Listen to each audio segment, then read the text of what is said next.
the feeling like I'm trapped in my damn mind. Tell the feeling like I'm rapping a damn lie. Tell the feeling like my life is a damn game. Hey guys, today I'll show you a supernatural horror film named Home for Rent. Spoilers ahead, watch out and take care. The movie begins with a girl, Ning, coming to visit her apartment, which has been left in a mess by her tenant. Garbage strewn all over the place, damaged wallpaper, and all the furniture and appliances destroyed. To make matters worse, the tenant has already left Thailand. Although the estate agent has sent pictures to the tenant, there has been no response. The agent then suggested that Ning's family could slightly renovate and move into this apartment and rent out their current standalone house. As it happened, someone was interested in their house and the monthly rent could be enough to cover the apartment's mortgage. Upon hearing this, Ning was tempted, but it would be difficult to implement because the standalone house belonged to her husband, Kawin. However, seeing her adorable daughter, Ing, Ning's smile immediately returned. Listening to Ing's demand for 3 fried eggs, Ning couldn't help but smile. Having taken care of her daughter, Ning finally found the time to discuss the matter with Kawin. As usual, he was adamant about not moving, but this time, Ning unusually pleaded with her husband. Kawin found it hard to refuse and could only respond with silence. The prospective tenants soon came to view the house. Although Kawin was still unwilling, he could only greet them with a smile. By the time Ning returned home with Ing, Kawin had already negotiated the lease agreement. Strangely, the tenant, Ratri, gave Kawin a red book as a gift. Ratri was a retired doctor, and her daughter, Nuk, was also a medical professional. The mother-daughter duo's demeanor, speech, and financial status were all reassuring to Ning's family. Perhaps this was why Kawin was willing to rent out their standalone house to them. When it was time to say goodbye to the faded children's drawings and the wall nails, and to the neighbor lady who came especially to bid farewell, Ning felt a great sense of loss. However, she quickly forgot her sorrows as they started their new life. Coincidentally, it was Ing's 7th birthday. Ning had prepared a gift for a long time, but her daughter didn't like it. Instead, she preferred a doll with purple hair and a blue-green princess dress. But Ning couldn't buy her the doll because it was already out of production. Kawin voluntarily slept on the sofa to avoid his snoring disturbing their daughter. But strangely, a tattoo of a peculiar triangle appeared on Kawin's chest. Kawin seemed to evade it, quickly closing his shirt for fear that his wife would ask. Ning didn't think much about it. The next day, Ning had to retrieve her mail from the old house. She was about to open the door when she stopped. The standalone house has already been rented to Ratri and Nuk. While waiting for Nuk to open the door, the curtain inside the room moved quickly, as if someone was watching Ning, fearing she would see something inside. Nuk didn't ask many questions, just smiling and opening the gate for Ning. But as Ning walked towards the storage room, the curtain in the living room quickly closed again, as if deliberately preventing her from seeing. What's more, Nuk didn't seem to want Ning inside the house. While helping Ning with her mail, Nuk locked the door from the inside. Then, she noticed Nuk had the same tattoo on her neck as Kawin. Ning became suspicious. Just then, a text message came from their neighbor, asking Ning to stop by her house before leaving. As Ning looked up, she saw the neighbor lady standing at the window, gesturing something to her in a panic. By a stroke of chance, Nuk had come back with the mail and Ning turned towards the storage room, pretending as if nothing had happened. To her surprise, the mail envelopes had already been opened. Nuk claimed that she had accidentally opened them, thinking they were her own. Ning didn't ask further, blaming herself for not updating her address promptly. She was now more concerned about what her neighbor wanted to tell her. Unexpectedly, the neighbor said that Nuk and Ratri didn't seem like doctors at all. The mother-daughter duo never left the house, and their doors and windows were adorned with eerie crow feathers, as if they were conducting some sort of ritual. Even at 4 a.m., chanting noises could be heard from Ing's room. The neighbor lady's dog would bark relentlessly at this time. When she went out to check, she saw a large flock of crows circling above Ning's house. The next day, the dog mysteriously died with a horrifying bloody hole in its chest, and blood had soaked the ground. After hearing this, Ning couldn't help but doubt the identities of Ratri and Nuk. She checked the tenants' information, but couldn't find any records of them being doctors. All these made Ning uneasy. However, Kawin acted as if nothing was wrong, thinking that she was overthinking. When she mentioned the same tattoo as Nuk, Kawin just laughed it off, saying these tattoos might be common. Although her husband was unfazed, Ning couldn't help but worry. She took advantage of taking Ing out to ask her ex-boyfriend to investigate Ratri. However, she didn't notice a crow feather eerily appearing in front of Ing.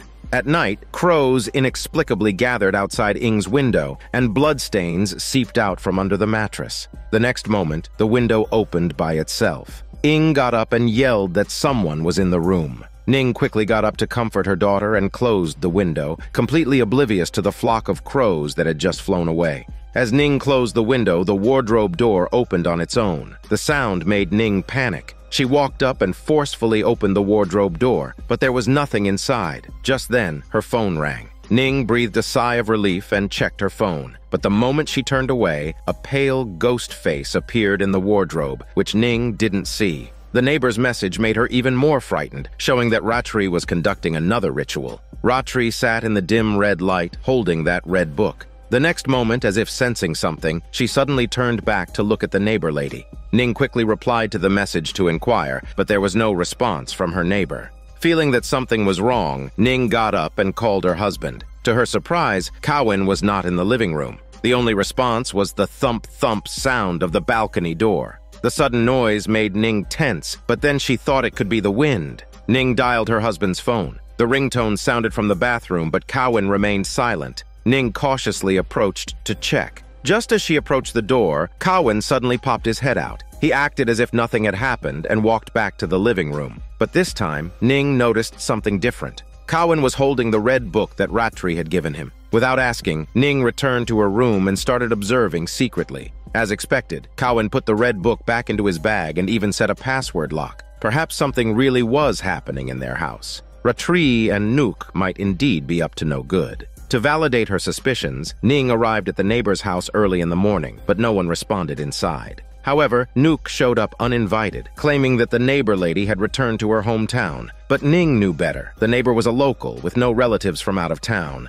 With her lie exposed, Nook could only leave in a huff. But where had the neighbor lady really gone? The mysteries didn't stop there. That out-of-production doll had inexplicably appeared in the house. And it wasn't brand new either. There were noticeable stitch marks around its collar. To Ning's surprise, Ing took a liking to the doll, holding it tight and claiming it was a gift from her father. Late at night, Ing was once again troubled by nightmares. Ning tried to soothe her, but something felt wrong. When she opened her eyes, she found herself stroking not her daughter, but the doll. Suddenly wide awake, she got up to put the doll away in a drawer when an alarm went off in the living room. Looking at her phone, it was 3:45 in the morning. Why would Kaween set such a bizarre alarm? She couldn't help but peek through the door and saw Kaween getting dressed and taking out that red book. Remembering the video her neighbor sent, Ning had a bad feeling. She picked up her phone, ready to investigate, but in her panic, she forgot her charger. The sound of it hitting the floor startled Cowan, who quickly put the book away and lay back on the sofa. Even though she had already started doubting her husband, Ning had no proof.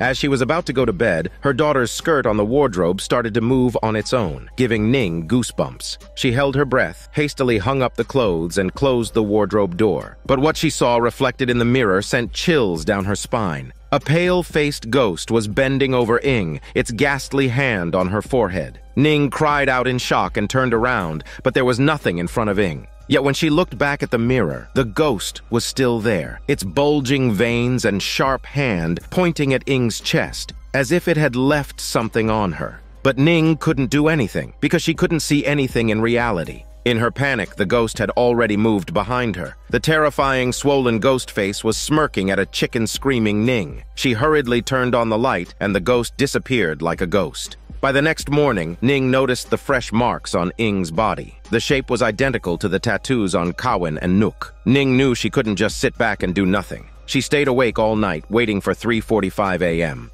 As expected, Cowan's alarm rang punctually. After confirming Cowan had left, she hurriedly started searching his bag. The red book had indeed disappeared. Cowan must have taken it with him. Ning quickly followed him to the top floor. In the pitch-black night, crows circled ominously above the building. Below their cries, there were low murmurs of chantings. Ning hid around a corner and peeked out to investigate, only to find Cowan's figure was on the empty roof. He was sitting alone in a corner, his hands holding the red book over his face, his body swaying with the rhythm of the chanting. But just then, a signal tower suddenly fell. Ning let out a chicken scream and fell to the ground, but fortunately she wasn't hit. Afraid of being discovered, Ning quickly turned around to leave. But when she listened carefully, there was no sound behind her. She decided to return to her hiding spot. Cowan was still in the same position as before. Although he hadn't noticed her, an unusual number of crows had gathered around him. The birds didn't seem to fear Cowan. On the contrary, they appeared attracted by his chanting and settled around him. Ning hastily took out her phone to record. Unexpectedly, a blurry shadow appeared on the camera. When she looked up from her phone, there was nothing in front of her. She redirected her camera to Cowan again, but the view was still blocked by the shadow. She couldn't see the terrifying specter in black clothing standing in front of her. Suddenly, the ghost's pale eyes started to move. Ning finally saw what was in front of her. She screamed and ran downstairs. Luckily, she was able to return to her bedroom before Cowan. Ning held her mouth, daring not to make a sound. Just then, Cowan's phone vibrated and he left the room. By now, it was clear that something was off with her husband. Ning was determined to figure it out. While Cowan was away, she stealthily took out the red book. She pretended to go to the bathroom, locked the door, and flipped through the pages. Surprisingly, the book was empty. As Ning was puzzled, Cowan started knocking on the door. Realizing she'd been found out, Ning looked for a place to hide the book. In the end, the pipe compartment seemed to be the best spot. However, when she opened the door, a small altar appeared before her eyes. Hanging in the middle was a totem, identical to the familiar tattoo. Ning was confused by all the incidents. With a heavy heart, she picked Ing up from school as usual. To her surprise, she saw Ratri sitting next to Ing, who also held a red book in her hands, covering her face with it. In panic, she ran towards her daughter like a bullet. But after running through the mist, her daughter and Ratri were nowhere to be found. She hysterically shouted out loud. However, Ing came running from the school building, saying that she had just finished school. Ning didn't believe it and sternly asked where Ratri was, but Ing said she hadn't seen her at all. Seeing this, Ning yanked open Ing's collar, and the triangular totem mark appeared before her eyes. She was still a step too late. Although she didn't know exactly what had happened, Ning knew she couldn't let her daughter stay any longer. She rushed home, packed up her suitcase and passport, and planned to take Ing away. But Cowan appeared just in time to try to stop them. Ning didn't hide her suspicion any longer, stating her guess that the Ratri and Nuk were likely cultists, and they were planning to harm her daughter. Unexpectedly, Cowan defended them, even calling Ratri mother. Hearing this, Ning didn't dare to stay any longer. Seeing his wife's determination, Cowan gave up on persuading her and only wanted to keep Ing. But how could Ning let him have his way? Cowan even slapped her. Fortunately, the apartment security appeared and stopped Cowan, allowing Ning to leave with her daughter. But he didn't give up, even calling Ning's mother. Now, Ning was left with no choice but to stay in a hotel. But Ing resisted and said she wanted to go back to help her father. This surprised Ning. Clearly, her daughter knew something. But no matter how much she asked, Ing refused to say more. Fortunately, her ex-boyfriend brought the results of the investigation. As suspected, Ratri was indeed problematic. The documents she provided had clear signs of tampering. Ratri's real identity was Napa Peng, with the photo on her ID undoubtedly the same person Ning had met. Ratri, with her silver hair and dignified demeanor, was unmistakable, even though one of her eyes was eerily pale. However, she didn't have any criminal record. Yet her act of forging her identity to rent Ning's house was suspicious. When she got back, Ing was missing. Ning sensed something wrong and started searching. To her surprise, it was Cowan who had taken Ing. Ning searched all over but found no sign of her husband or daughter. Unexpectedly, she discovered dried bloodstains under the apartment bed. Disbelieving, she lifted the mattress to find a large triangular totem underneath. Mother and daughter had been lying above this totem for days, as if sleeping right in the middle of a sacrificial site. Panicked, Ning rushed back to her house. The living room also bore the conspicuous triangular totem, but the house was now deserted. Ing's room was even worse, infested with maggots and bearing the same totem. Ning immediately called her estate agent. It turned out the Ratri family had moved out the previous day, and Cowan knew this. Hearing Ning's panicked voice, the estate agent rushed to the scene. Both hurried to Ratri's new residence. However, the car drove further and further away from the city, heading towards a desolated suburb. Ning became anxious and started asking questions. She happened to see part of the estate agent's wrist tattoo, which was the same as the eerie triangular totem. Ning frowned but pretended to feel carsick and vomit. In the confusion, Ning pushed the estate agent out of the car and locked the doors. But the agent's tattoo wasn't a triangle, it was a diamond. Relieved, Ning let her guard down. Just as she was about to unlock the door, she found the same red book in the car's drawer.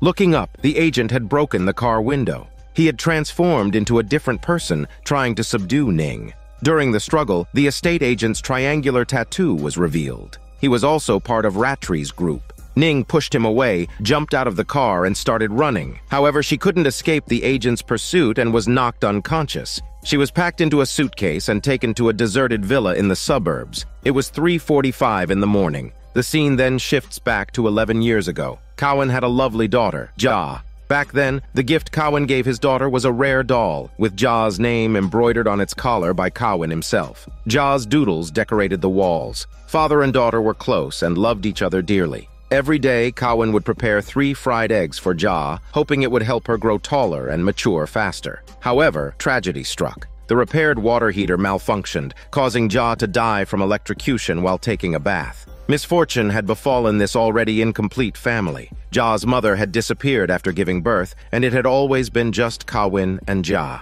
Seeing his daughter's charred body, Cowan was in denial. Even smashing the water heater into pieces didn't bring Ja back. From then on, Cowan lived a life of darkness. He felt Ja was still with him, present in the doll. She hadn't left because her voice was still alive within it. Then, one day, Ning mistakenly came to Cowan's door, bringing light back into his life. They quickly married, had a daughter, Ing, and built a home together. However, one day, Ing started dancing towards an empty wall, asking Ja if she was dancing correctly. When Cowan arrived, Ing acted as if nothing was wrong, but she developed the same habits as Ja, wanting to eat 3 fried eggs because she believed it would help her grow taller and mature faster. Familiar words stirred up Cowan's memories. He opened the attic's partition, revealing Ja's belongings. Overwhelmed by painful memories, Cowan couldn't help but tear up. It was then that Ratri and her daughter Nook visited to view the house. Ratri strangely lingered at the bathroom door, expressing that she understood Cowan's pain. She pulled out a red book, claiming it could help Cowan. Although the book was gibberish, Cowan was as though under a spell and agreed to rent out the house. From then on, he stopped working, spending his days in the house, worshipping Ratri in the hope she could bring Ja back. Hence, the daily worship at 3:45 in the morning began.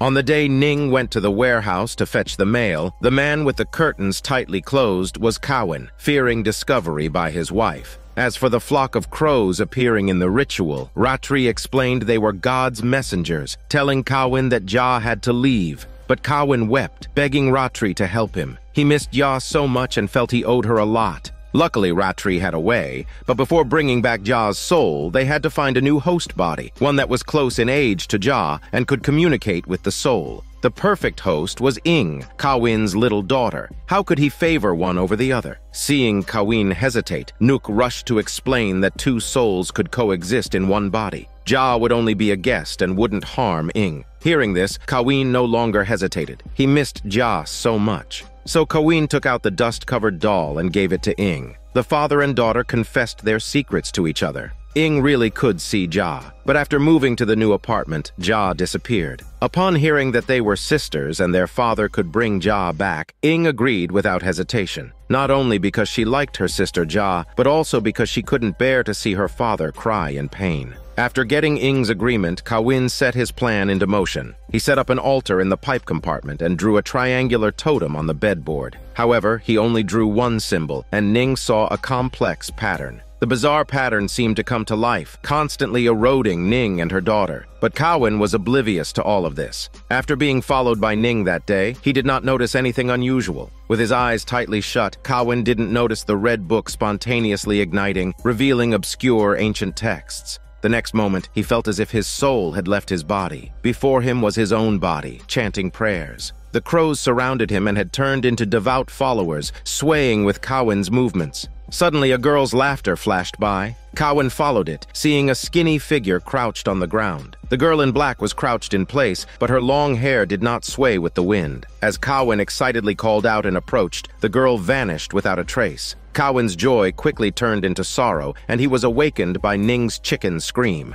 He immediately notified Ratri and rushed home. Seeing that his plan seemed to have been exposed, Cowan remained calm because Nook had responded. "Come see Mother tomorrow." This was the moment when Ning saw Ratri with Ing. Everything was not an illusion. Ratri really did approach Ing. The ritual to resurrect Ja required 3 marks to be left on Ing. Ja herself had already completed the first one, which Ning saw late at night, etched on Ing's chest with sharp nails. The second one would be completed by Ratri herself. As for the third one, Cowan had to do it himself because he was Ing's biological father. When Ning discovered everything and took Ing away, Kawin thought the plan was about to fail. But Ing took the initiative to contact him and tell him the location of the hotel. The frantic Kawin rushed over immediately, but Ning, who was exchanging information with her ex-boyfriend at the time, did not notice him. Ning, who arrived upstairs, just missed the leaving father and daughter. The two rushed to the standalone house, not expecting Nook to instruct him to prepare at the neighbor lady's house.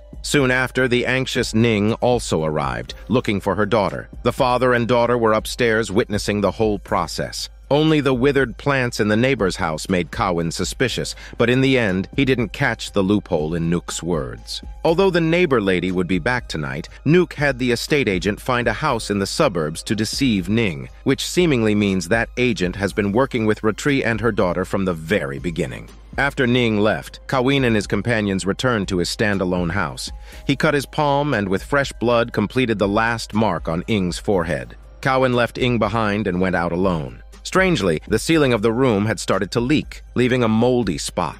Before Kawin could think more about it, he heard the sound of a door opening downstairs. A figure appeared, growing larger as it approached. Kawin initially thought it was Ja coming back, but it turned out to be the neighbor lady squatting. Seeing the neighbor return made Kawin sigh in relief. However, she ignored Kawin and even stabbed him with a knife. Kawin looked in disbelief at her eyes, which were white. She was not the neighbor he had known for many years, but a walking corpse being controlled. Kawin had nowhere to run as the neighbor lady followed him, stabbing him repeatedly. The devil finally showed its fangs. Just then, a tearful Ing screamed and ran downstairs. Following her was Ratri, who wore a calm expression and a faint smile. She slowly opened a wooden box and took out a horrifying puppet. Inside it was Ratri's youngest daughter, who had drowned at the age of 7. It's then revealed that the supposed ritual to retain Ja's soul didn't exist. The story to trick Ing wasn't for Ja, it was all for Ratri's dead daughter, the malicious ghost who had been dead for many years.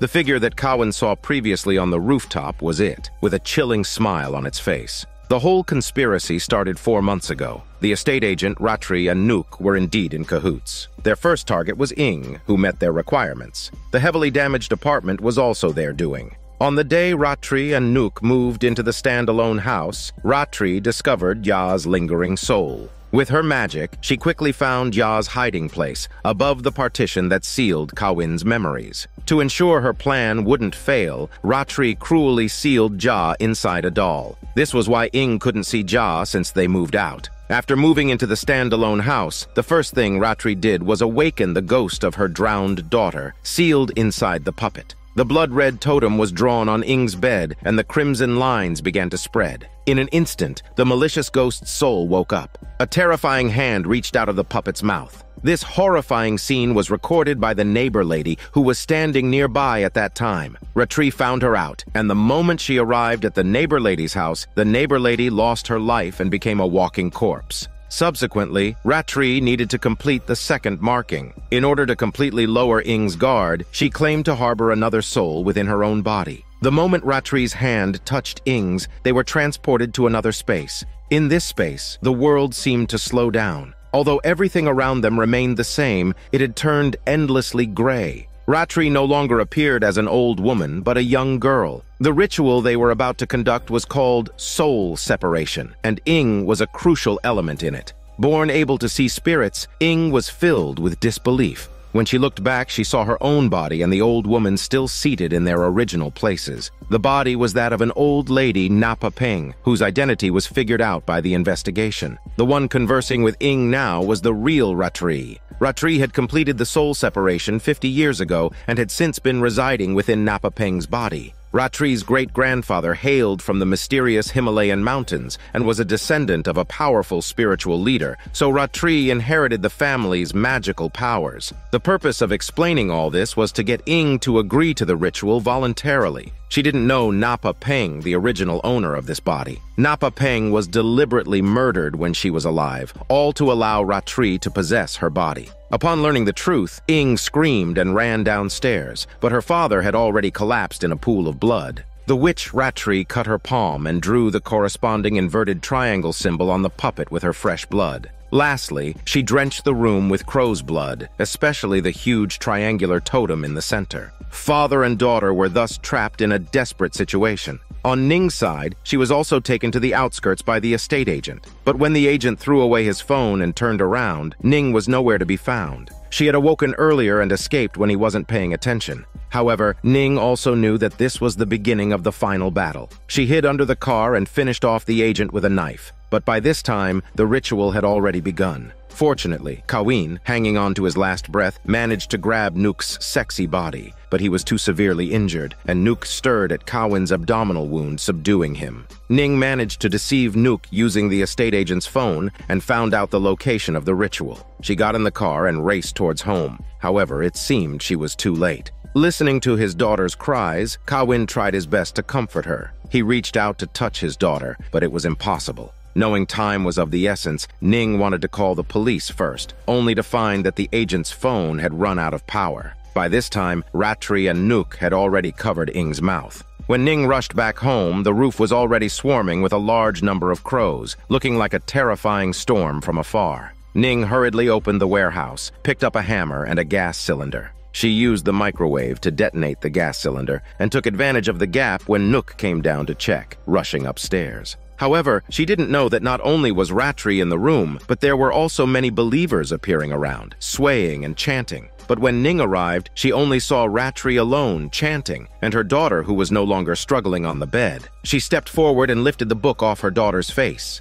As Ratri's spell was recited, Ing's eyes opened wide and started shaking. Seeing this, Ning picked up the hammer and rushed towards Ratri. However, her hand lifted halfway and froze in midair. No matter how hard she tried, the hammer couldn't move an inch. As it turns out, countless ghostly figures were reflecting from the closet beside her, gathering around and blocking her movements. The next moment, Ning's heavy body was thrown heavily onto the ground from midair, but she ignored the pain, stood up and rushed towards her daughter. Astonishingly, another eyeball appeared in her small eyes, gradually devouring Ing's soul. Just as the situation was critical, Ning picked up the hammer and smashed it towards the puppet on the side. As she raised and dropped her hand, a thick black smoke burst out. The fierce ghost, Ratri's daughter, emerged and grabbed Ning with her ghostly hand. Ning, disregarding the fierce ghost, kept swinging the hammer. Finally, the puppet was completely shattered, and the fierce ghost of Ratri's drowned daughter dissipated along with it.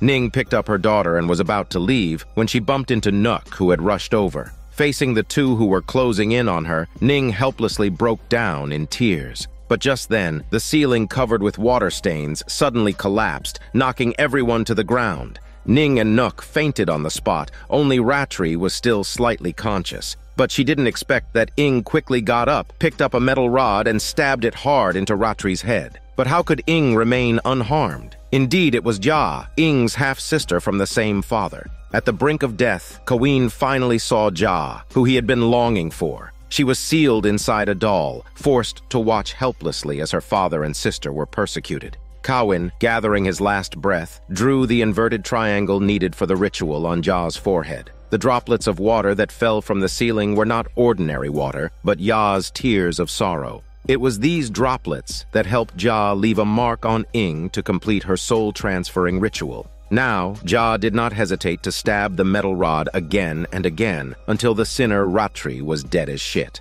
When the police arrived at the scene, they only rescued the unconscious Ning and Ing, who was lying on Kawin's body crying. Or perhaps it was Ja. The girl did not hide anything and confessed everything to Ning. She had depended on her father since birth and had never enjoyed the love of a mother. Ning learned about Ja's background and understood her sorrow. In this way, Ning accepted Ja's spirit living within Ing. After all, Ja had been in this home from the beginning, accompanying their father, Ning, and her sister Ing. For Ja, she had never left this home, only her sister could see her. When Ning took Ja's hand, both understood that the remaining days belonged to them, mother and daughter.